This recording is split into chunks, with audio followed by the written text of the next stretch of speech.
来，乡亲啊，继续要来看日本东家一间已经开50档的咖啡厅，因为卖迄种大凹的布丁，伫咧网络是抢红。这个80岁老头家总是安尼笑眯眯、真亲切，嘛伫咧无意中变做网红网络的明星。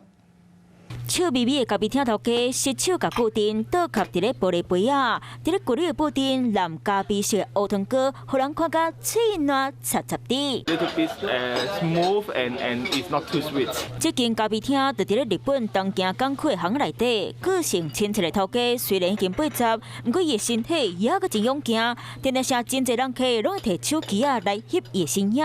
有社群媒体伫咧甲伊斗放送，咖啡厅的知名度总称红，头家嘛真做大明星。自分がこうやって出てるなんて。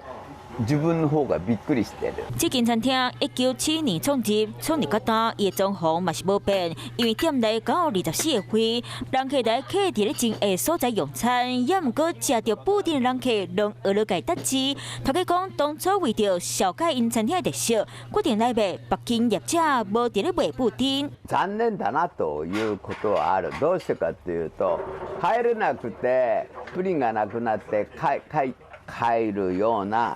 ことになるとちょっと胸が痛い。因为咖啡厅一天敢做50个布丁，数量有限，那要互特别来到这啊无食到的人客有够失望。I saw it on TikTok and it seemed like a very nice local story. And to be honest, I'm a big cream caramel fan. Yeah. So I dragged my friend here to come and see him.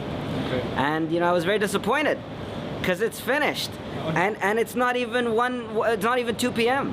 东京这间细间的咖啡厅店面虽然看起来无啥，也毋过用心制作出幼咪咪的好食布丁，含拄当着高水亲切的头家，和游客拢真爱来这佚佗。